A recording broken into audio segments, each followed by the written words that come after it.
Hello friends. आज मैं आपको जो लंपी स्किन डिजीज़ की लास्ट स्टेज का जो आपको मैं लाइव सिम्टम्स दिखाऊंगा कि इस तरह के सिम्टम्स आपके पशु में देखने को मिलते हैं।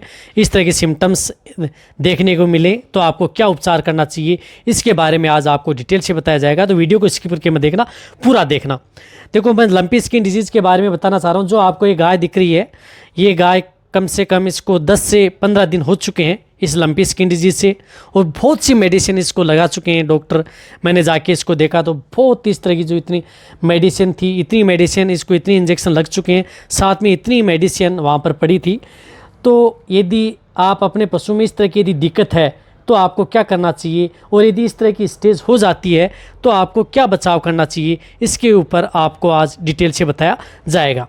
देखो, लंपी स्किन डिजीज़ जो आपके पशु में वायरल डिजीज़ जो पशुओं के शरीर पर जो गांठें से बन जाती हैं, सिम्टम्स आपने देखे होंगे।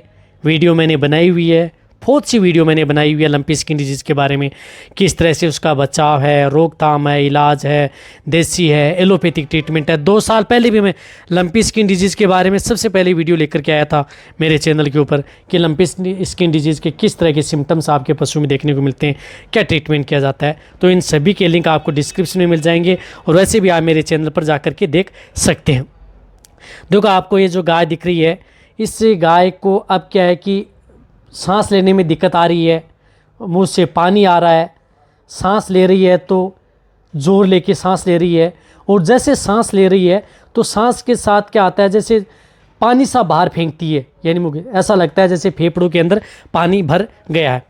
फेफड़ों के अंदर पानी सा भरा हुआ रहता है। इस तरह की सिम्टम्स, जिस तरह से आपको लगेगा कि इसको ड्रेंचिंग हो चुका है, ड्रेंचिंग निमोनिया हो चुका है, इस तरह के सिम्टम्स। बट इसका टेम्परेचर भी बढ़ा हुआ है, यानी टेम्परेचर तो टूट ही नहीं रहा है, टेम्परेचर तो वैसा का वैसा इसका बना हुआ है। टेम्परेचर जिस तरह से, और सांस लेने में तकलीफ, कुछ खाना पीना बिल्कुल बंद, इस तरह के सिम्टम्स लास्ट स्टेज में दिखाई देते हैं। आपके पशु खाना पीना यदि बंद कर देता है, वैसे भी इसने खाना पीना 10 दिन हो गए हैं, इसको खाना पीना बिल्कुल भी बंद कर रखा है, इसने कुछ भी नहीं खाया, सिर्फ दवाइयों और मेडिसिन के आधार पर ये जी रही है। और सांस लेने में अब क्या हो रहा है, देख रहा है आपको कि सांस लेने में अब तकलीफ़ हो रही है, इसको बहुत मुश्किल से इसे सांस लिया जा रहा है। और रही बात जो स्किन के ऊपर जो गांठें हैं, वह इतनी नहीं जितनी आप देखते हैं कि बहुत ज़्यादा फूल गई हैं या बहुत ज़्यादा फूट गई हैं। फूटने वाला हिसाब नहीं हुआ है इसमें, बट इसके अंदर जो फेफड़ों के अंदर जो आगे वाला हिस्सा है ब्रिस्किट का, जो दोनों पैरों के बीच में, उसमें पानी भर चुका है। आगे वाला हिस्सा एकदम हार्ड हो चुका है। लास्ट स्टेज में इस तरह की सिम्टम्स देखने को मिलते हैं। पशुओं को सांस लेने में तकलीफ आती है, मुंह फाड़ करके सांस लेता है, मुंह से झाग आता है, और सांस के साथ घर घर की आवाज़ आती है। और आपका पशु सांस के साथ जैसे आता है, पानी सा भी बाहर निकालता है, जैसे सांस मुंह फाड़ता है। तब ये देख लेना चाहिए कि इस पशु की ये लास्ट स्टेज है। उसके अंतर्गत लगभग ट्रीटमेंट असफल रहता है। इस तरह की स्थिति में पशु का इलाज होना असंभव है। पैर फुले हुए रहते हैं, जो आपको दिख भी रहा है।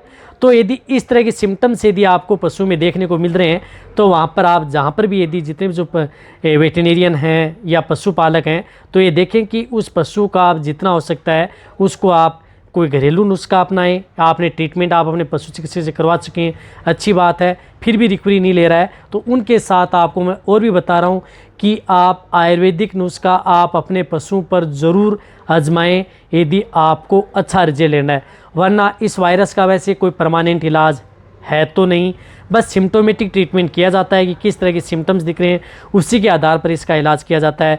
यदि उसके आधार पर यदि इलाज लग जाता है तो वो गाय बच जाती है। सिम्टोमेटिक ट्रीटमेंट नहीं हो पाता है, वायरस बहुत इंटरनल ऑर्गन को डैमेज कर जाता है, तो उस स्थिति के अंदर पशु बचना असंभव है। ऐसा नहीं है कि इसके अंदर पशु को आप मेडिसिन से भी आप बचा सकते हैं, बिल्कुल असंभव है। ट्रीटमेंट के आधार पर आप इसे कोशिश कर सकते हैं, कोशिश के आधार पर। जिस तरह से आपको दिख रहा है इसमें, ये आपको वीडियो में कम दिख रही है, लेकिन इसकी हालत है बहुत ही ज़्यादा नाजुक हो चुकी है। हालांकि इसके अंदर कुछ ट्रीटमेंट किया गया है, लेकिन मैं आपको पहले बताता हूँ, मैं इसमें आयुर्वेदिक नुस्खा अपनाएं। यदि आपके पशु में इस तरह की यदि दिक्कत हो जाती है, तो आप जो ट्रीटमेंट करवा रहे हैं, एनाल्जेसिक, एंटीबायोटिक इंजेक्शन, जो इंजेक्शन लगवा रहे हैं वो तो अच्छी बात है, इम्यूनिटी बढ़ाने के लिए लगा रहे हैं वो अच्छी बात है, लेकिन साथ में जो आयुर्वेदिक नुस्खे हैं वो भी अपनाएं।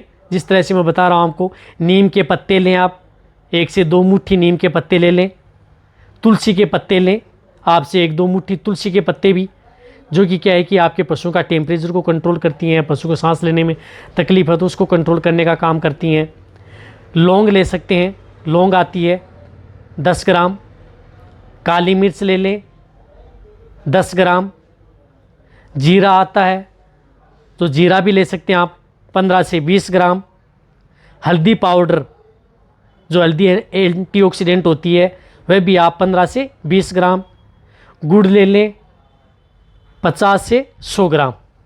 इन सब को क्या करना है कि आपको एक साथ मिला लेना है बारीक करके, इन सब को एक साथ मिला करके पिंडी सी बना लेनी है।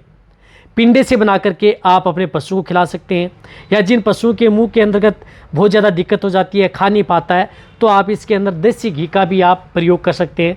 देसी घी भी आप इसमें मिला सकते हैं, 50 ग्राम आप देसी घी मिला करके आप उस पशु को खिला सकते हैं। यदि आपका पशु प्रेग्नेंट है तो उस स्थिति के दौरान आपको लौंग नहीं देनी है।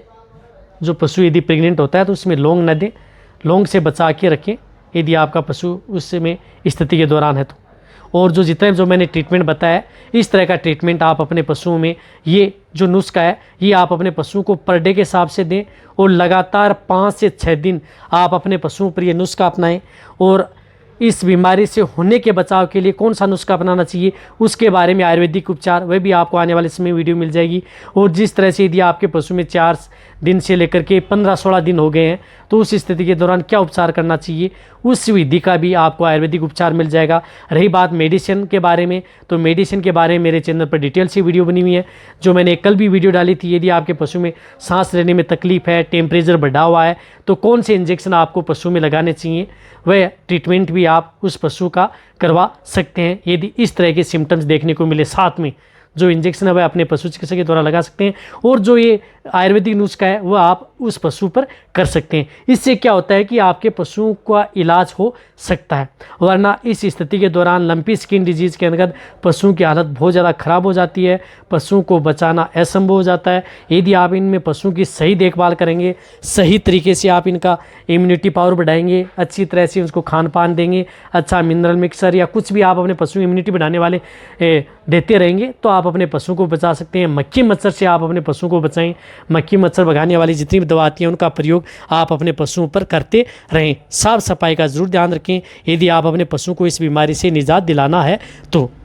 यदि लास्ट स्टेज में आ जाती है तो उस स्थिति के दौरान आप पशुपालक से कह दें कि इसकी स्थिति इस तरह के सिम्टम्स हैं, तो आप ये न माने कि ये गाय इंजेक्शन से बच सकती है। रही बात ट्रीटमेंट, हमारा काम है, करना आपका ज़रूरी है। इसी तरह से वीडियो देखते रहिए। थैंक्स।